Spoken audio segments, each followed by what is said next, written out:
कुछ दानिश कुरैशी जी, क्योंकि vote bank बुरा मान जाए। यहां कौन किसको बांट रहा है?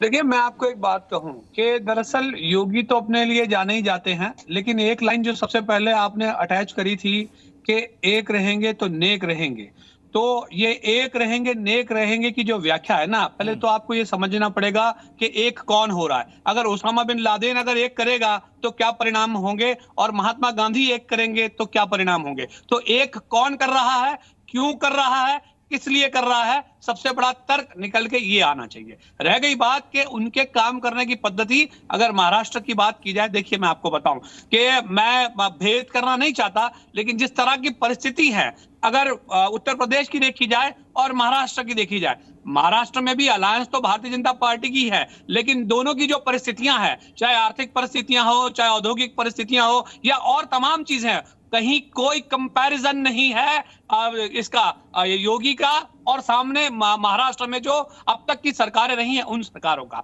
रह गई बात कि जिस भाषा का वो उपयोग कर रहे हैं, और अभी हमारे पैनल सिद्धार्थ साहब जो है उनको याद आ रहा था कि भाई वो इतने मिनट हटा दो, उतने मिनट हटा लो, उनको ये याद नहीं आता कि भाई योगी जी के प्लेटफॉर्म पे से एक आदमी जो मुसलमानों की महिलाओं को कब्रिस्तान के अंदर से निकाल के बलात्कार करने की बात करता है, वो याद नहीं आता इनको वो याद नहीं आता जो इस देश में 30 लाख मुसलमानों के कत्लेआम की बात करता है, वो याद नहीं आता, वो ये भूल जाते हैं। इनके अपने एमपी के लिए वो ये भूल जाते हैं कि ये कहते हैं कि बेचारा गरीब मुसलमान के ठेले से कुछ खरीदना मत। दूसरी है कि मैं फॉर्मर मेंबर ऑफ पार्लियामेंट ये कहती है कि अपने चाकुओं को धार कर दीजिए, ये याद नहीं आता। तो ये जो काटने और बांटने की राजनीति कर रहे हैं, यकीन जानिए लोग बहुत समझदार हैं और लोगों की समझ में आ रहा है कि किस तरह से काटना है, किस तरह से बांटना है। राजनीति में चुनाव राजनीतिक ही होते हैं, और राजनीति में जो जवाब मिलेगा वो ऐसा जवाब मिलेगा कि योगी जी भी याद रखेंगे, मोदी जी भी याद रखेंगे, और शिवसेना और उसका अलायंस भी महाराष्ट्र में याद रखेगा। सिद्धार्थ यादव जी, बड़ा इल्जाम लगा दिया आप पर कि आप इस नारे को दे करके लोगों को बांटने की कोशिश कर रहे हैं, नफरत फैलाने की कोशिश कर रहे हैं, यही आपका एकमात्र एजेंडा है। पृथ्वी जी कुछ नया लगाया होता तो बात भी थी। ये तो रोज ही बोलते हैं।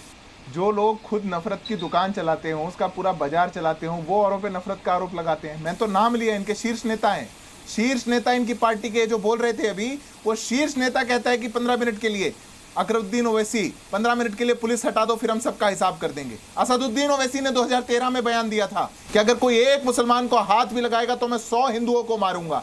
ये लोग ज्ञान दे रहे हैं, ये लोग समाज के सौहार्द की बात करते हैं। हाँ, बिल्कुल ठीक बात कही। कौन इकट्ठा करता है, कौन इकट्ठा करता है जलसों के अंदर और फिर नफरत फैलाता है, ये तो देश की जनता देखती आई है। क्या हुआ था कश्मीर के अंदर, देश की जनता देखती आई है। आवाज नहीं निकलती, चुसकते नहीं है ये लोग, ये इनकी सच्चाई। और अंतिम बात बोलूंगा प्रत्युष जी, अभी इनके नेता है अब्बू आजमी, महाराष्ट्र के अंदर मंच पर खड़े होकर के कहते हैं कि अभी तो हमारा एक एमएलए है, 6 से 8 एमएलए हो जाएंगे तो किसी माई के दूध किसी ने नहीं पिया जो कौम की तरफ आंख उठा के देखेगा। किसको कहना चाह रहे हैं, किसके लिए कह रहे हैं? आगे कहते हैं, वो कहते हैं मैं अपनी जान दे सकता हूं अपनी कौम के लिए। ये सेकुलर है, ये संविधान के हिसाब से है।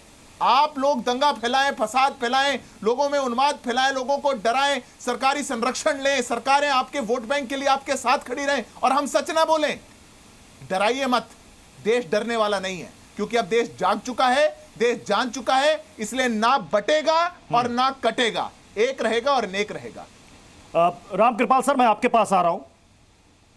क्या इस नारे के इर्द गिर्द विपक्ष फंसता जा रहा है? विपक्ष जितना रिएक्ट करेगा बीजेपी को वोट पोलराइजेशन में उतना ज्यादा फायदा होगा? देखिए, मैंने हाथ इसलिए उठाया था कि हम लोगों को भी एक एक बार अगर बोल लिया जाए तो, क्योंकि बार बार 3-3 बार लोग आ जाते हैं और हम दोनों बैठे हुए हैं रोहित भाई, तो मैंने अपने लिए नहीं कहा था, लेकिन चूंकि आपने मौका दे दिया है तो मैं, देखिए एक बात है, बहुत सारे लोगों ने बहुत सारी बातें कही हैं, लेकिन मैं अगर राजनीति को आप देखिए तो राजनीति में नंबर 1 वही होता है जो नैरेटिव गढ़ता है। उस नैरेटिव के प्रतिकार में या उस नैरेटिव की पैरोडी बनाने वाली पार्टियां पीछे हो जाती है। मैं आपको छोटा सा उदाहरण दे दूं, इंदिरा गांधी ने नैरेटिव दिया, जब वो निकाली गई तो उन्होंने नैरेटिव दिया गरीबी हटाओ, फ्री पर्स की समाप्ति, बैंकों का राष्ट्रीयकरण। हमेशा पॉजिटिव नैरेटिव लिखने वाला सम्मानित माना जाता है, बाकी आप उसकी काटछेप करते रहिए। तो एक्ट करने वाला नंबर 1 होता है, रिएक्ट करने वाला हमेशा फॉलोअर होता है।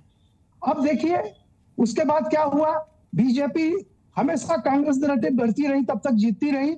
उसके बाद पहली बार हुआ राइट विंग ने कहा मंदिर यही बनाएंगे, और उसके बाद से बाकी लोग उसकी काट करते थे, तारीख नहीं बताएंगे, तारीख नहीं बताएंगे, तो वो जीतते रहे, अच्छे दिन आएंगे, जीतते रहे।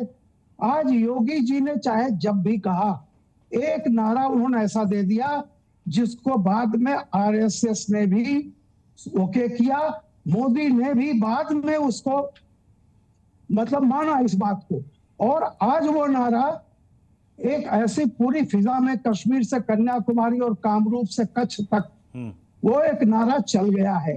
अब उस नारे की जगह अगर विपक्ष अपना एक पॉलिटिकल नैरेटिव नहीं रख सकता तो ये विपक्ष की हताशा जताता है। और मुझे अजीब सा लगता है जब बार बार लोग कहते हैं ऐसा हुआ उत्तर प्रदेश में, जैसे लगा अरे भाई उत्तर प्रदेश इस देश में है, उड़ीसा भी इस देश में है।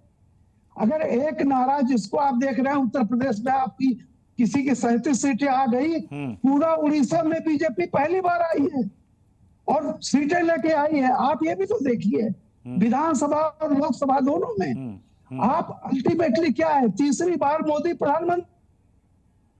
ठीक है, मैं ऐसा कह रहे हैं जैसे ठीक है बीजेपी सर, मैं आपके पास दोबारा लौटूंगा। आज खुलेगा 24 साल पहले का सबसे बड़ा राज, टीवी इतिहास में भारतीय सेना पर सबसे बड़ा खुलासा।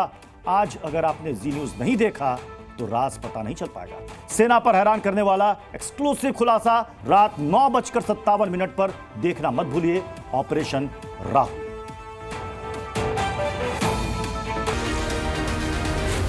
जी न्यूज।